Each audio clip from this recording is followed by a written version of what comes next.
Dios de los cielos, ante ti nos presentamos en esta mañana a través de tu Hijo amado Jesucristo, dando honor, dando gloria y dando gracias por el privilegio que nos das hoy de poder disfrutar de estos medios públicos para tu iglesia. Hoy nos reunimos con el propósito de alabarte, con el propósito de exaltar a una sola tu santo nombre. Pero en medio de esta reunión reconocemos nuestra necesidad de ti. Reconocemos que dependemos absolutamente de ti. Por eso hoy rogamos, Señor, que hables a nuestras vidas.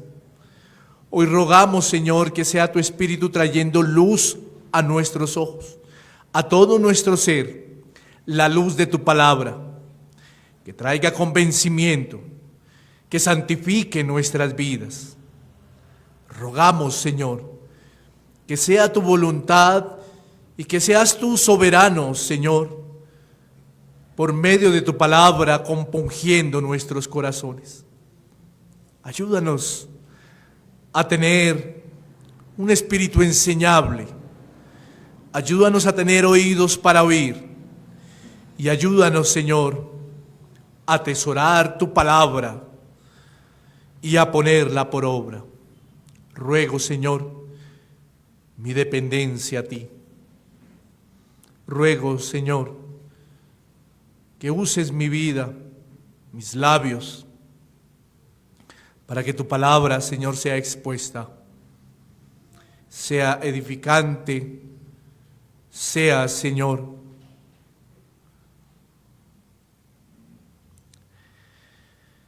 que tu palabra, Señor, sea anunciada y el nombre de Cristo sea siempre glorificado. Gracias damos y en el nombre de Cristo Jesús oramos. Amén.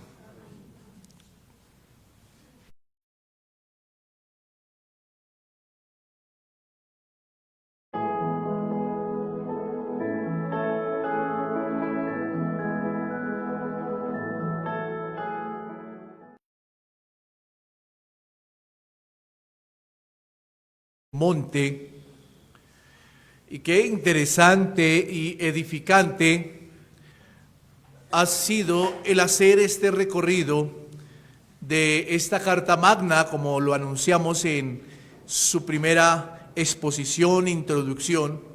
Interesante es estar haciendo el recorrido de esta Carta Magna para el pueblo de Dios. Y durante ese recorrido hemos visto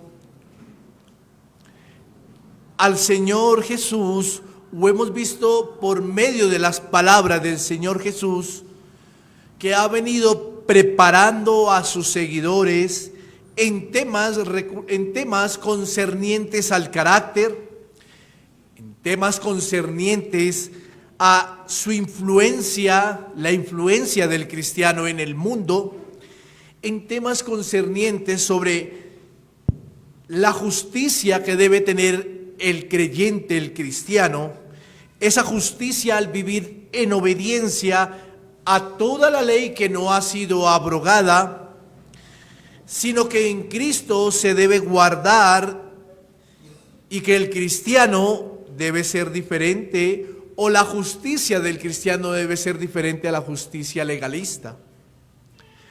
También durante este recorrido hemos visto que Cristo ha venido preparando al creyente en la necesidad de prácticas religiosas para poder afrontar una vida donde en medio del mundo debe aprender a tener una verdadera ansiedad, un verdadero afán, sin dejarse llevar por la ansiedad falsa. Todo esto lo hemos venido aprendiendo en el Sermón del Monte, en la serie del Sermón del Monte. Ahora, siguiendo esta línea conductora, el Señor en esta parte del sermón que hoy vamos a empezar a mirar, introduce a sus seguidores, introduce a sus discípulos ahora en el tema de las relaciones y las actitudes de comunión que debe tener el cristiano en medio del reino de Dios. Porque lo que Cristo ha venido enseñando a sus oyentes y seguidores es de cierta manera una preparación a los que ha llamado para que vivan una vida cristiana coherente en medio de un mundo donde va a encontrar todo tipo de situaciones. Sabiendo que un creyente no ha sido llamado para vivir una vida cristiana independiente. El que ha sido llamado por Dios, por Cristo a través de su evangelio, no ha sido llamado para vivir una vida cristiana independiente. No. Ha sido llamado para vivir una vida cristiana comunitaria, ya sea en medio de la iglesia universal y local, que es ahí donde el Señor lo ha puesto y ha establecido, o también en medio de los círculos sociales donde el cristiano milita. Note que Dios llama al creyente, al cristiano, para vivir una vida comunal, en comunión, en las diferentes esferas donde Dios lo ha puesto. Ninguno puede decir que es cristiano, que ha sido llamado por el Señor y vive una vida cristiana independiente. Ninguno. Es por eso que en Mateo capítulo 7, en esta parte del sermón, que es la última parte que vamos a estar mirando realmente, es por eso que ahí en Mateo capítulo 7 el Señor Jesús da un resumen de la gama de relaciones en donde el cristiano estará inmerso y en donde él, como creyente, deberá relacionarse de la manera como el Señor Jesús lo ordena, de la manera como el Señor Jesús lo comunica, para que él como creyente pueda ser diferente sin que olvide las palabras del Señor Jesús cuando empezó a enseñar sobre el carácter allí en el Sermón del Monte. ¿Cuáles palabras? Mateo 5:20. Esto es algo que el creyente no debe olvidar. Porque os digo, dice Mateo 5:20, que si vuestra justicia, hablándole a sus seguidores, no fuere mayor que la de los escribas y fariseos, no entraréis en el reino de los cielos.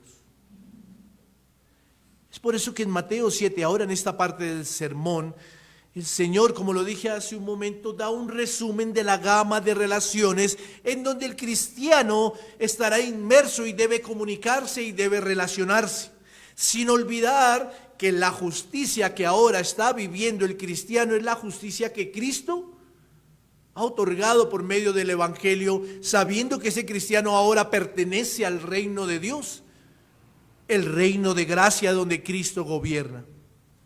Y es que un creyente en sus relaciones personales debe ser coherente con el ejemplo de su Señor. Debe ser coherente en sus relaciones personales con lo que el Señor le ordena y con lo que la palabra de Dios le enseña. Cuando Cristo dijo estas palabras allí en Mateo 5:20, se refería a que las prácticas de la justicia reveladas en el Evangelio, por el cual Dios ha llamado al creyente, se refería a que esas prácticas deben ser visibles y coherentes con su manera de vivir. Porque Dios ha hecho nuevo al que ha adoptado por medio de Cristo. Dios lo ha hecho nuevo. De tal manera, un cristiano en su vida comunitaria, de tal manera un cristiano en sus relaciones personales, debe identificar todo aquello que el tesoro de la palabra, que la luz de la palabra ha revelado a su vida. Porque aunque el creyente no pertenece a este mundo y sus culturas, sí vive en medio de él. Y este creyente está inmerso en tener relaciones personales con diversos tipos de seres humanos. Y Cristo, en medio de esta parte del sermón, le hace un llamado al creyente para tener, óigame bien, para tener una actitud solícita en cada una de las esferas en la que el creyente se desenvuelve.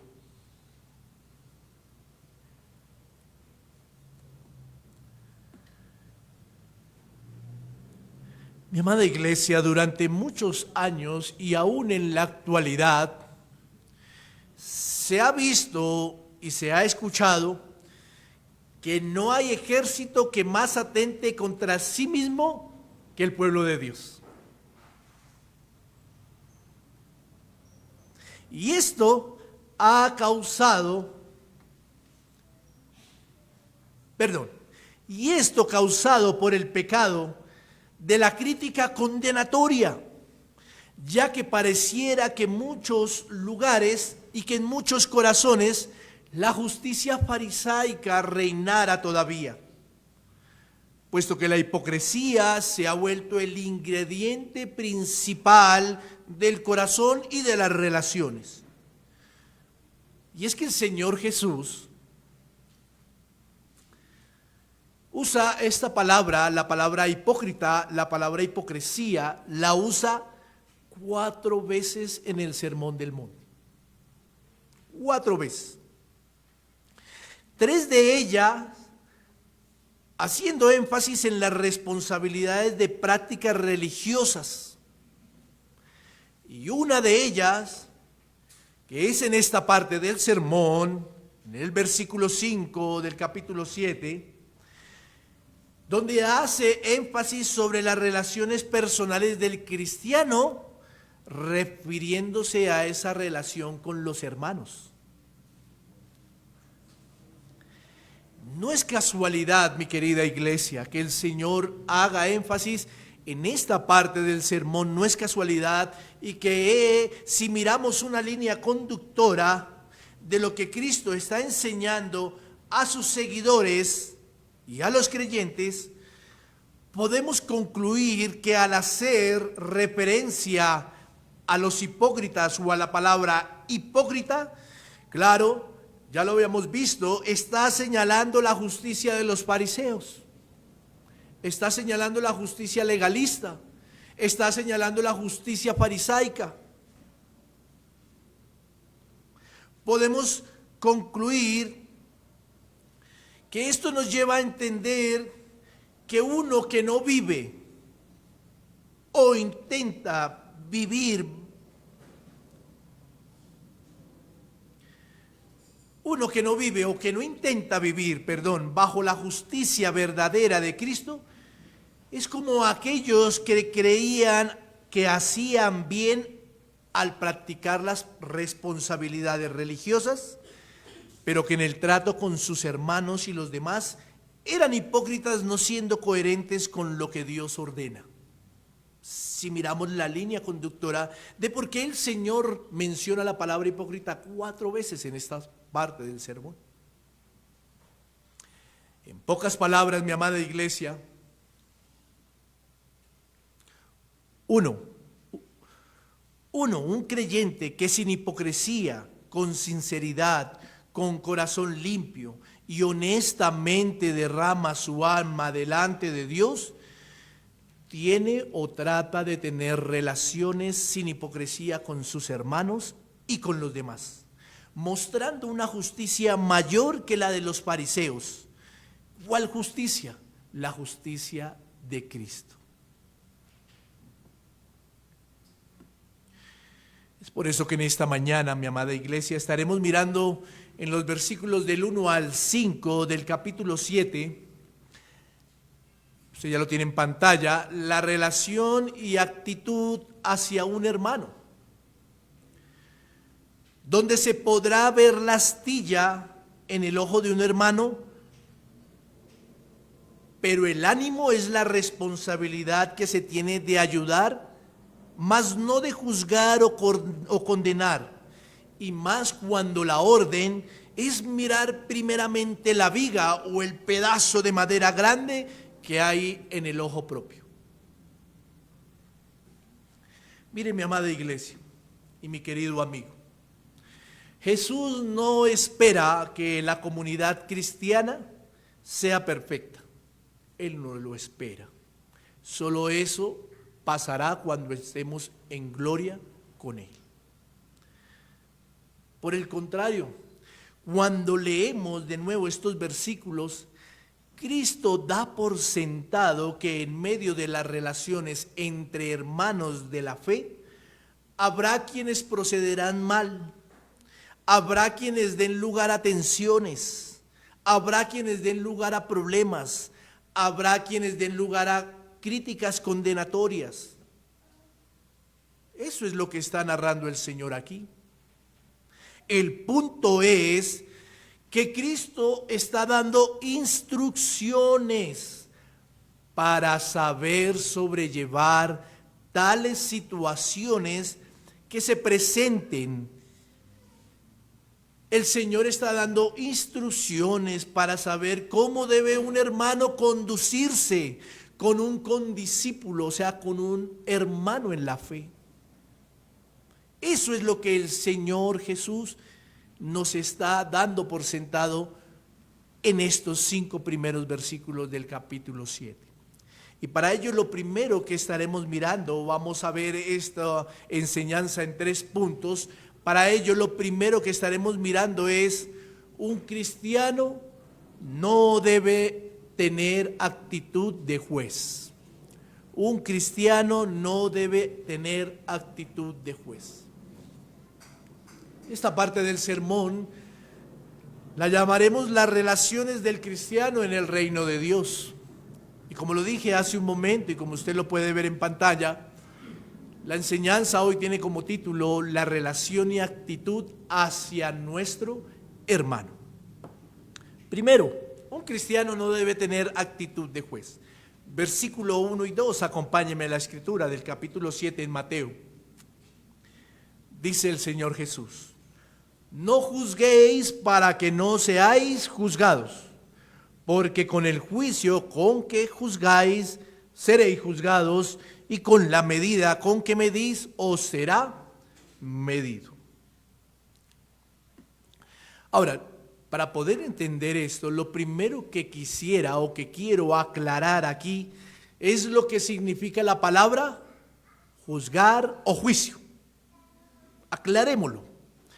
Porque este pasaje ha sido muy usado en muchas ocasiones para presentar defensa cuando sí atentan contra nuestra vida, pero también cuando se nos exhorta y en nuestro pecado no queremos asumir que los demás tienen la razón. Entonces, ¿cuál es la respuesta? No me juzgue, porque el único que tiene derecho a juzgar es ¿quién?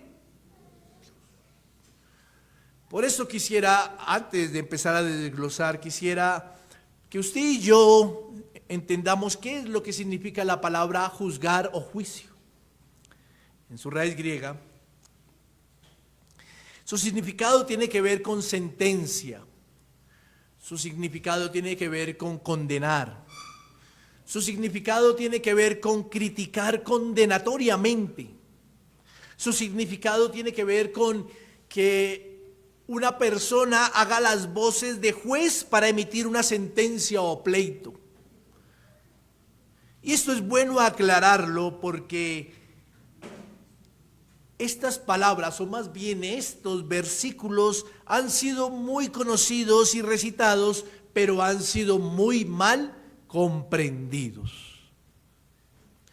Entonces, después de mirar el significado, lo primero que haremos aquí es identificar qué estaba prohibiendo Cristo y qué no estaba prohibiendo el Señor. ¿Qué estaba prohibiendo Cristo y qué no estaba prohibiendo el Señor en estos dos versículos? Lo primero entonces es identificar esto. ¿Qué estaba prohibiendo Cristo? Si usted nota el texto, la frase o el versículo comienza con un no, con una palabra que es no, que además de que ahí funge como una prohibición, también funge como una orden. Entonces Jesús en el primer versículo le dice a sus seguidores y a todos los creyentes, no solo a los que estaban ahí, porque esto quedó plasmado para todo el pueblo de Dios. Entonces lo que el Señor quiere decirle a sus seguidores y a todos los creyentes es que no tomen la posición de juez para emitir una sentencia o una crítica condenatoria. Eso es lo que está diciendo el Señor Jesús ahí. Porque no es la forma correcta de tener una buena actitud para con un hermano. No es la forma correcta. Que alguien se siente en el atril de juez y que otro esté en el banquillo de condenado. No es la forma correcta entre las relaciones de hermanos. No es la forma correcta. Más adelante miraremos eso. Mis hermanos, si usted se pone a pensar, muchos de los problemas o situaciones que suceden en las iglesias o entre los hermanos es causada porque esa justicia legalista y farisaica es latente en los corazones de muchos hermanos o personas. Toman la posición de juez y emiten críticas condenatorias. ¿Contra quién? Contra otros hermanos porque hubo o hay incomodidades a las que no se les tiene la paciencia que Dios ha ordenado a que se tenga entre hermanos. Miren, mis hermanos, cuando Cristo emite el mandato de la prohibición de no juzgar, está enseñando que un hermano no puede tener la inclinación de censurar a otro hermano.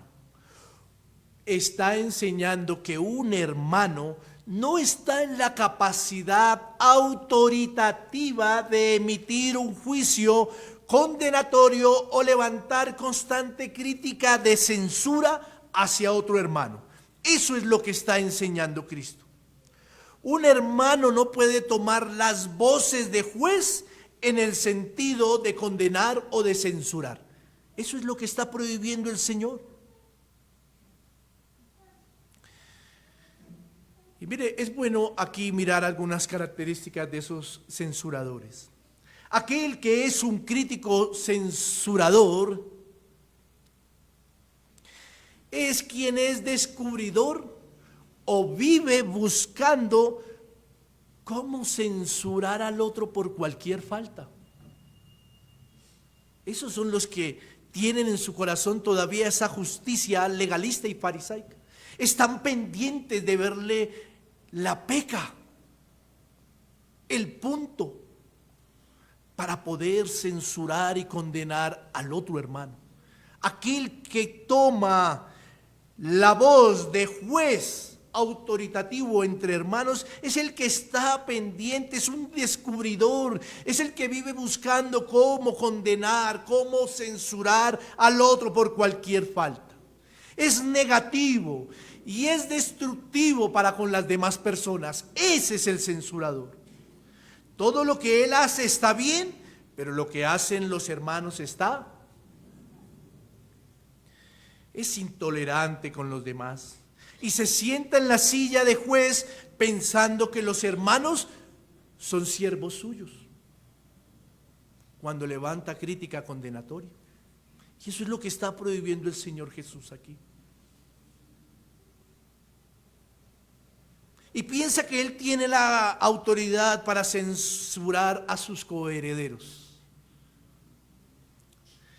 No, así no es. El apóstol Pablo, haciendo énfasis de estas palabras de Cristo en el sermón, manifestó a los romanos las siguientes palabras. Romanos 14:4.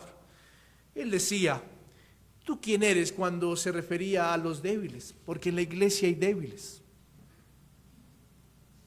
Y se refería a aquellos que tenían una justicia farisaica. ¿Tú quién eres que juzgas al criado ajeno?, les dice. Para su propio Señor está en pie o cae, pero estará firme, porque poderoso es el Señor para hacerle estar firme. Mire, iglesia, es que ninguno tiene la autoridad para censurar o condenar, bueno, a no ser bajo los pasos de disciplina que el Señor ordena para la iglesia. Pero ninguno en la relación de hermandad tiene la autoridad para censurar, para condenar, para levantar críticas de juicio contra otro hermano. Ninguno en su mortalidad tiene esta autoridad. Ninguno con sus palabras está en la posición de juzgar al siervo ajeno. Ninguno. Cuando Pablo dice: ¿tú quién eres que juzgas al criado ajeno?, ¿a qué patrono se estaba refiriendo?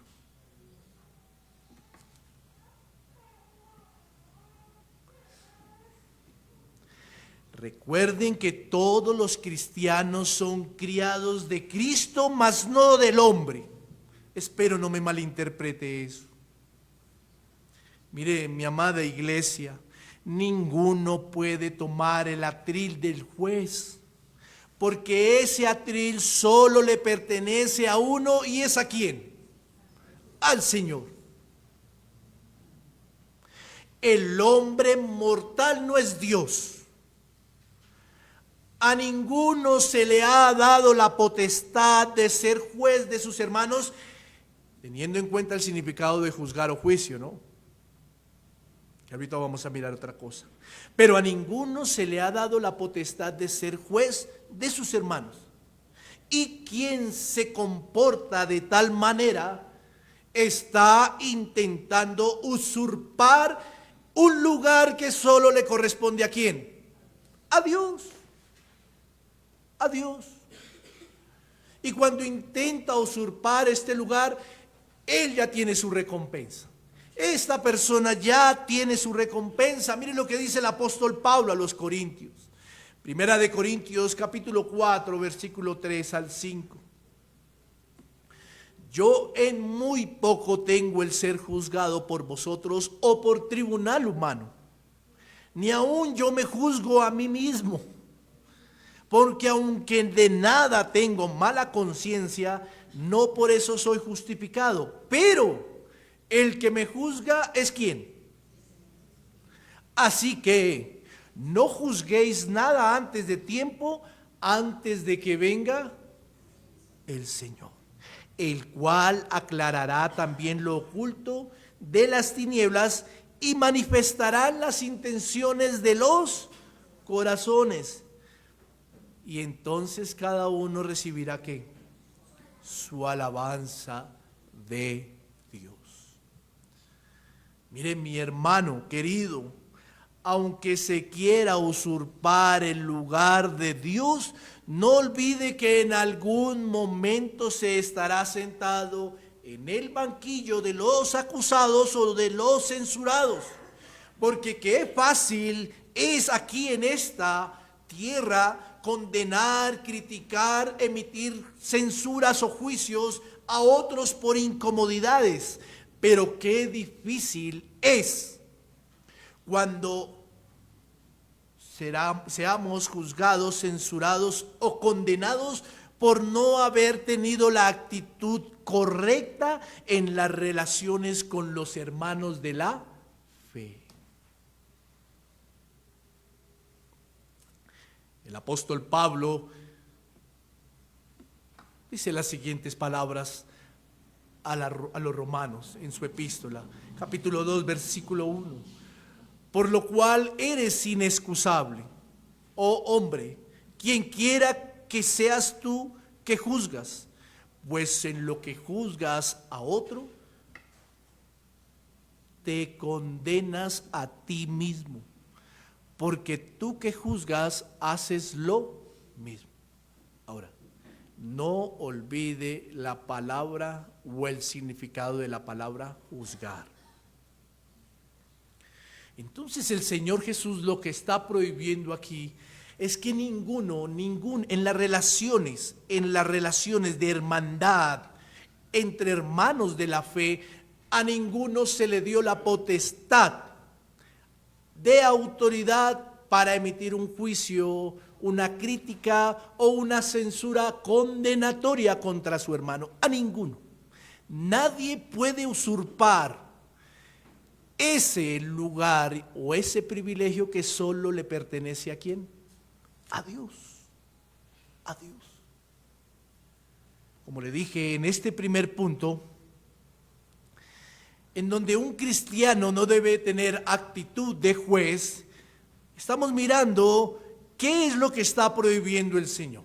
Ya lo vimos. Ahora, ¿qué es lo que no está prohibiendo? ¿Qué es lo que prohíbe y qué es lo que no prohíbe? Al mirar el versículo 2, vamos a entrar a qué es lo que no prohíbe.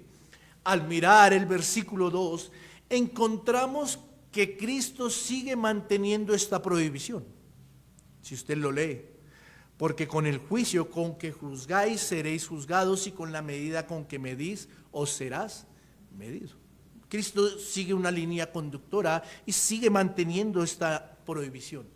Pero si usted nota el texto, implícitamente encontramos que sí se puede hacer o usar un juicio sano, verdadero, o se puede usar una forma de medir con discernimiento las actitudes de los hermanos.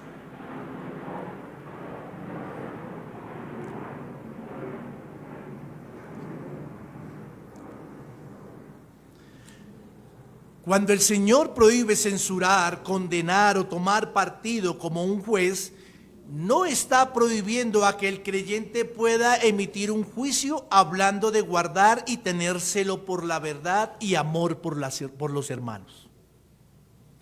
Él está emitiendo una prohibición de no sentarse o de no pararse en el atril de juez. Esto es claro. Pero no está prohibiendo que un hermano pueda emitir un juicio. Ya vamos a ver otro horizonte de la palabra juicio ahí. No pueda emitir un juicio hablando de guardar y tener celo por la verdad y aún amor por los hermanos. Es claro, mi amada iglesia, es claro que cuando miramos la unidad de la Escritura, el Señor ordena a sus hijos a que no se vuelvan ciegos ante las faltas de otras personas o hermanos. El Señor ordena a sus hijos a que se rehúsen a que se rehúsen a discernir entre la verdad y el error, entre lo bueno y lo malo.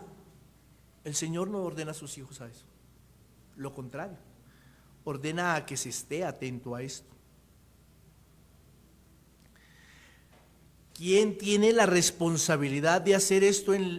Quien tiene la responsabilidad de hacer esto es ¿quién? La iglesia de Cristo. ¿Por qué? Porque la iglesia de Cristo tiene la responsabilidad de cuidar a la iglesia misma. Quien tiene la responsabilidad de tener observancia de los hermanos son los hermanos mismos. Pero el punto que el Señor Jesús aquí quiere tratar es que el creyente fue llamado a vivir en comunidad pacientemente y en amor, y a que en medio de sus responsabilidades como la observancia de otros hermanos, él debe tener paciencia, él debe tener respeto, él debe tener amor para poder emitir juicios o críticas justas y sanas, no condenatorias, no censurables, sino que pueda emitir críticas o juicios justos y sanos. Pablo dijo a los Efesios en el capítulo 4 de la carta a esta iglesia, en los versículos 1 al 3, dijo lo siguiente: yo pues preso en el Señor os ruego que andéis como es digno de la vocación con que fuisteis llamados, con toda humildad y mansedumbre, soportándoos con paciencia los unos a los otros en amor, solícitos en guardar la unidad del Espíritu en el vínculo de la gracias. La palabra no dice que Pablo esté ordenando a los santos en Éfeso a que se paren en el atril de juez y no se soporten o no se tengan paciencia. Eso no dice la palabra. Dice la palabra que el cristiano debe andar digno de la vocación con que él fue llamado. ¿Y qué representa la vocación digna dentro del cristiano? Versículo 2, humildad, mansedumbre, perseverancia, paciencia, amor, solicitud, paz, armonía. Eso es lo que representa la vocación del llamado de un cristiano. Por lo tanto, un creyente debe andar como es digno de su vocación, y de tal manera, al soportar y tener paciencia y amor con sus hermanos, podrá emitir un juicio justo, un juicio sano con el debido respeto y humildad. Porque así como ese cristiano puede acercarse a un hermano y emitirle un juicio justo, así también mañana podrá un hermano hacer lo mismo con él. ¿Y qué se espera? Que haya humildad. Por eso, mi amada iglesia, al Cristo o al Señor, cuando prohíbe con un no rotundo el condenar a un hermano, no está quitando la facultad a la iglesia de emitir un juicio justo sobre cuestiones que van en contra de la naturaleza de un creyente y de Cristo. El pecado hay que abordarlo. Por eso dije que al principio, que cuando se habla mucho de esto, la gente siempre: ¿tú quién eres para juzgarme? Y usan esto malinterpretándolo. No, el pecado hay que abordarlo. ¿Y a quién se le ordena que se aborde el pecado de un hermano? ¿A quién? A los mismos hermanos. Mateo 18, ¿lo recuerdan? A los mismos hermanos.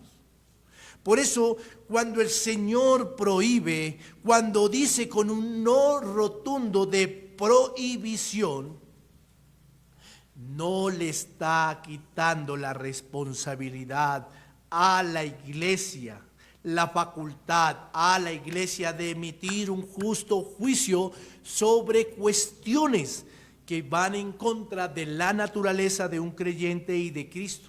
El Señor mismo lo dijo. Mire lo que dice el Señor en Juan 7:24. No juzguéis según las apariencias, sino que juzgad con justo juicio. Esas palabras son posteriores cuando el Señor entra a la fiesta de los tabernáculos, los que conocen el contexto. Y los fariseos querían criticarlo porque él había sanado, querían condenarlo, querían censurarlo porque había sanado el día de reposo. Y ellos hicieron otras actividades el día de reposo. Y el Señor les dice: bueno, no juzguéis según las apariencias, sino juzguen con justo juicio. Mi amada iglesia, juzgar con justo juicio es una característica de amor por la iglesia misma.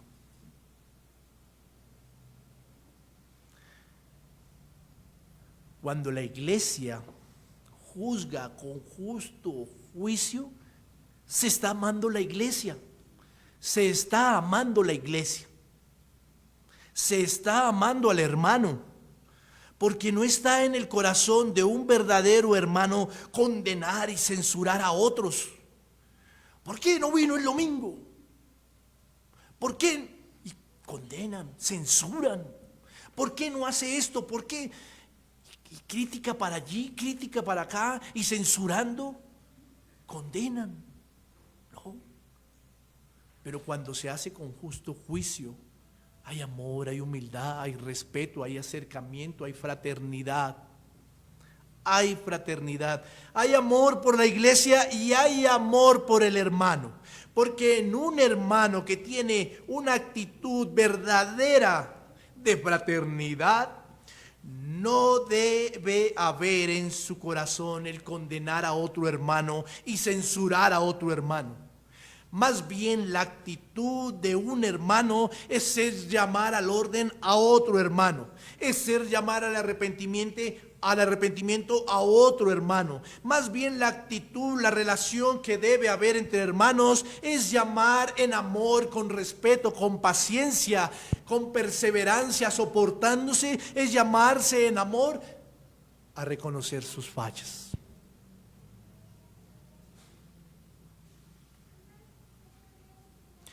¿Sabe por qué? Porque así como también Cristo ha soportado las fallas de muchos de nosotros, así también nosotros debemos soportar y tener paciencia por las fallas de muchos de nuestros hermanos. ¿O será que Cristo ya nos condenó? Bueno, Él solo lo sabe, pero Él ha sido paciente, dice la Escritura. Esto nos da lugar al siguiente punto. Y es el punto número 2. Un cristiano no debe ser hipócrita en las relaciones y actitudes con su hermano. Un cristiano no debe ser hipócrita en las relaciones y actitudes con su hermano. Versículo 3 al 5, dice la palabra: ¿y por qué miras la paja que está en el ojo de tu hermano y no echas de ver la viga que está en tu propio ojo? ¿Cómo dirás a tu hermano: déjame sacar la paja de tu ojo y aquí la viga en el ojo tuyo?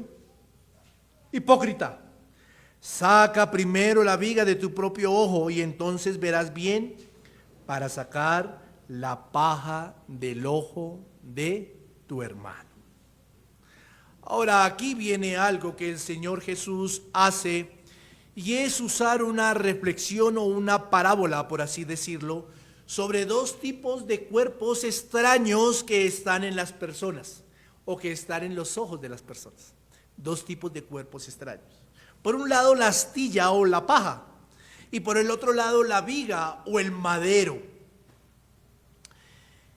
Y cuando el Señor Jesús dice esto, lo hace con el propósito de que el creyente primero identifique cuál es el objeto que bloquea más la vista. La astilla pequeñita o la paja que es pequeñita, o la viga o el madero.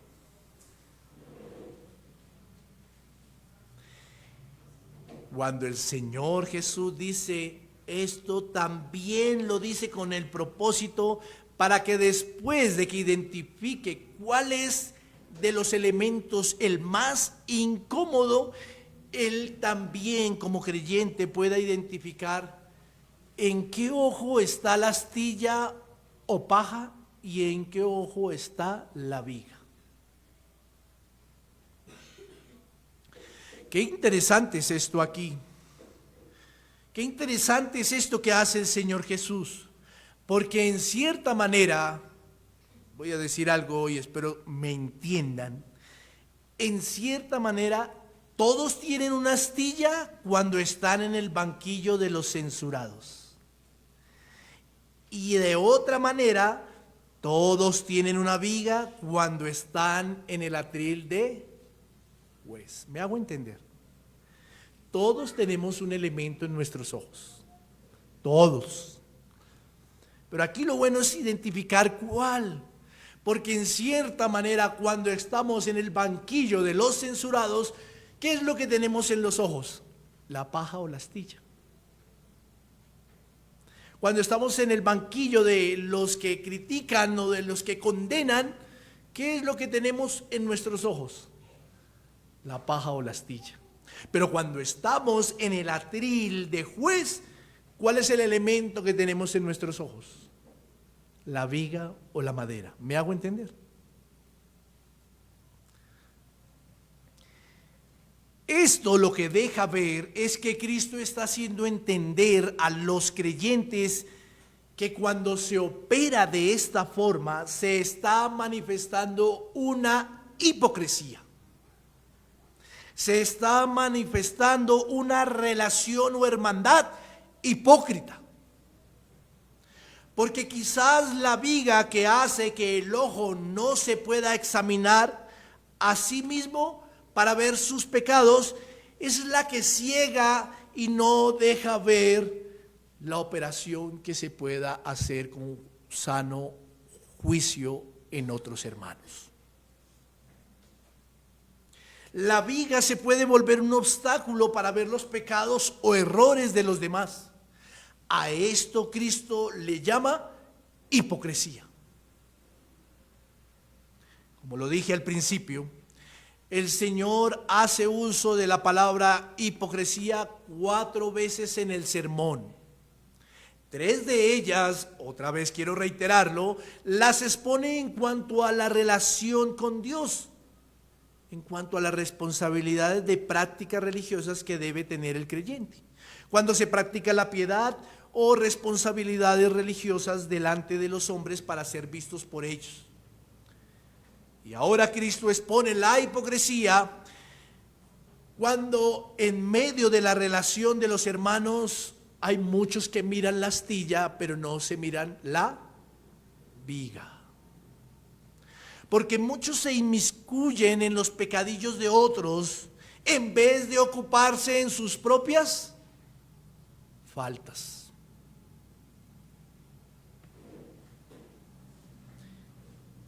Y que cuando las miramos o las ponemos en la balanza, posiblemente, esas propias faltas puedan ser más graves, dado el caso. Mi hermano, imagine la siguiente escena. Imagine la siguiente escena y es lo que está sucediendo en el versículo 4. Pero quiero que imagine la siguiente escena. Usted está luchando con la delicada operación de quitar una pequeña suciedad o astilla del ojo de un hermano. Usted como hermano está luchando con la delicada operación de quitar una pequeña suciedad, paja o astilla del ojo de un hermano. Pero ¿qué pasa? Hay un madero grande que está en su propio ojo y le oscurece por completo la visión para llevar a cabo esta operación en un hermano. Y déjeme decirle que esto en extremo es ridículo y también imposible. ¿Quién podrá hacer una operación de ojo en un hermano cuando tiene algo que no lo deja ver? Esto en materia es ridículo y es imposible. Y es lo que el Señor está manifestando en el versículo 4. Mire, ¿o cómo dirás a tu hermano, déjame sacar la paja de tu ojo y he aquí la viga en tu propio? ¿Cómo puede hacer una operación de la astilla o de la paja en el ojo de un hermano cuando hay un madero grande que no le deja ver la operación que usted va a hacer? El creyente tiene una fatal tendencia a exagerar las faltas de los demás y a reducir la gravedad de las suyas. Es por eso que hoy la iglesia de Cristo en realidad lo que hace es mirar las faltas de los demás y obviar y no examinar las mismas suyas. Eso es lo que está pasando en la iglesia de Cristo. ¿Y cómo le llama esto el Señor? Hipócrita. Hipócrita. Esto lo llama así el Señor. Es por eso que el Señor, mi amada iglesia, hace un llamado. ¿A quién? ¿A quién hace un llamado? A quien es hijo suyo. Hace un llamado a quien le sigue. Hace un llamado a quien es verdaderamente un creyente, un discípulo. Hace un llamado a que no sea hipócrita en las relaciones o en sus relaciones con sus hermanos. Hace un llamado para esto. Bueno, aquí entonces de pronto muchos objetarán, bueno, pero la verdad es que yo creo que él no es mi hermano y por eso emito juicios condenatorios. Y muchos objetarán, ¿y entonces quién es mi hermano? Ante eso, en lo personal le responderé con las mismas palabras que respondió el Señor Jesús. Mateo 12, 48, 50. Respondiendo al que le decía esto, dijo: ¿quién es mi madre y quiénes son mis hermanos? Y extendiendo su mano hacia sus discípulos, dijo: he aquí mi madre y mis hermanos, porque todo aquel que hace la voluntad de mi Padre que está en los cielos, ese es mi hermano, mi hermana y mi madre. Un hermano en Cristo es aquel que busca agradar a su Padre. Pastor, ¿y qué lo busca agradar? Desde el principio lo hemos dicho. Mateo 5:20. La justicia del creyente debe ser mayor que la justicia legalista y farisaica. Un hermano en Cristo es aquel que busca agradar a su Padre, es aquel que no es hipócrita, es aquel que corrige y se deja. Gracias. Menos mal usted mismo lo dijo. Es aquel que corrige y se deja. Es aquel que reconoce las falencias de los demás y reconoce las falencias de ¿quién? Es aquel que tiene paciencia, es aquel que tiene amor, es aquel que soporta a sus hermanos. Es uno que se examina a sí mismo para sacarse la viga, para sacarse el pedazo de madera de su propio ojo. Y después, con amor, poder operar la astilla del ojo del hermano. Un hermano es aquel que siempre tiene una actitud de hermandad. Un hermano no es el que sale huyendo para no tener fraternidad o hermandad con sus hermanos. No. Un hermano es aquel que tiene actitud de hermandad con todos por igual, aunque no sea la misma confianza o privilegios con todos por igual. Espero me haga entender. Pero en actitud es el que tiene una actitud de hermandad con todos por igual. Un hermano es aquel que propende por la hermandad, como lo dijo Pablo, en el vínculo de la paz. Y esto me lleva a un último punto para cerrar, recordando que en el primer punto vimos que el Señor Jesús está enseñando que un cristiano no debe tener actitud de juez. En el segundo punto vimos que un cristiano no debe ser hipócrita en las relaciones y actitudes con su hermano. Y en este último punto quiero cerrar dejando lo que nos dice el texto, que un cristiano debe ser un hermano. Un cristiano debe ser un hermano. Versículo 5, y miremos la parte B. Y entonces verás bien para sacar la paja del ojo de tu. Mire, mi amada iglesia, como lo hemos visto, todos quieren operar los ojos de los demás. Yo creo que es la profesión más recurrente dentro de la iglesia de Cristo. Si lo miramos bajo esta metáfora y esta analogía que hace el Señor Jesús. Todos quieren operar los ojos de los demás, sin operarse los de sí.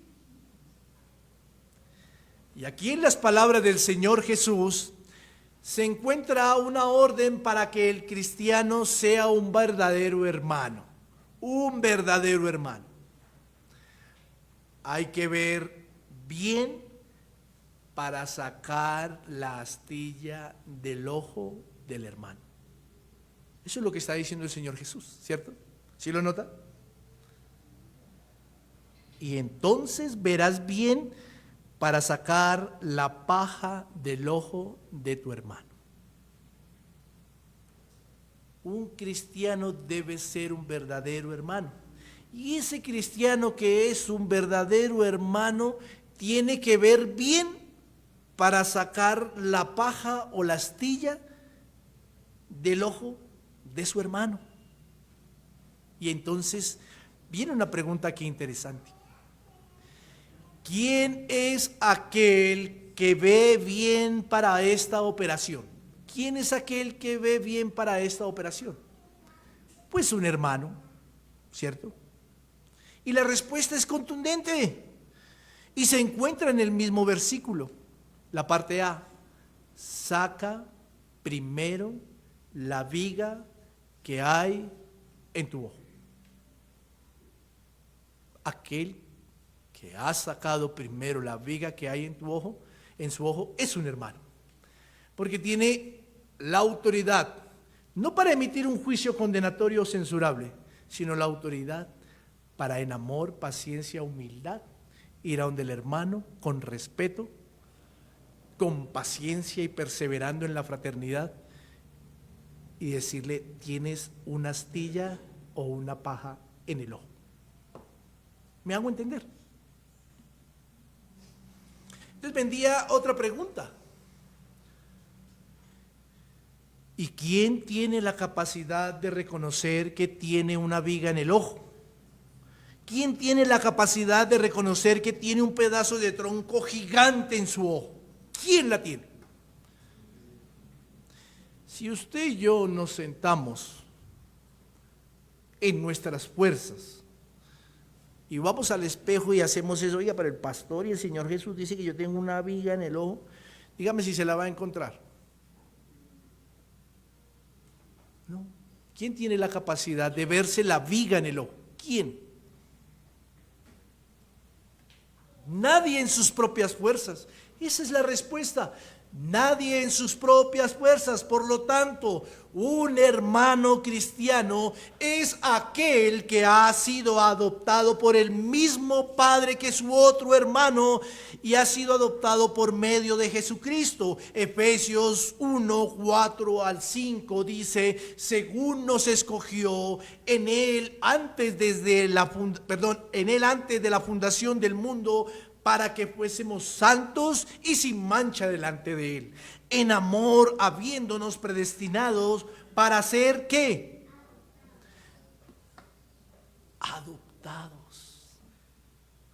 Adoptados, hijos suyos.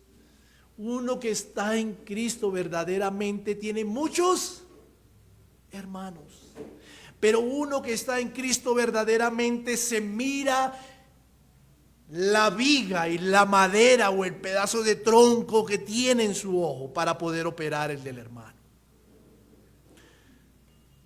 Para ser adoptados hijos suyos por medio de Jesucristo, según el puro afecto de su voluntad. Siendo así, mi amada iglesia, solo cuando una persona es adoptada por Cristo podrá ver la viga que hay en su ojo.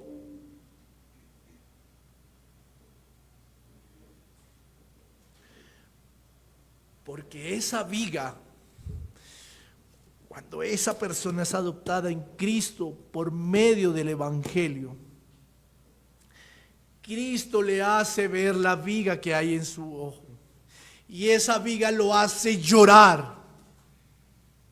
Lo hace llorar porque no tiene vista y porque se dio cuenta que andaba por el mundo ciego, esclavo del pecado. Esa viga lo hace llorar. Tan grande es esa viga que cuando Cristo adopta a uno como hijo, le muestra aquello que no le dejaba ver, que no le dejaba ver, ser verdaderamente libre. Y por ende, ese que ahora es un hermano, un cristiano de verdad, es bienaventurado porque llora por su viga que es el pecado y reconoce que necesita del Señor. Ese cristiano es un verdadero hermano. Y ahora, en Cristo, en hermandad, es un hermano que está dispuesto a examinarse a sí mismo, a llorar por su viga, antes de operar la astilla o la paja de otro hermano que hay en su ojo. Ese es un cristiano que fue llamado a ser hermano. Un cristiano fue llamado a ser un hermano porque si dice, como nuestro pastor Dani nos lo mencionaba en el inicio del culto, porque si dice amar a Dios, ¿cómo podrá tener actitudes de aborrecimiento con uno que también ha sido adoptado por Cristo? ¿Cómo podrá decir que ama a Dios y aborrece a su hermano?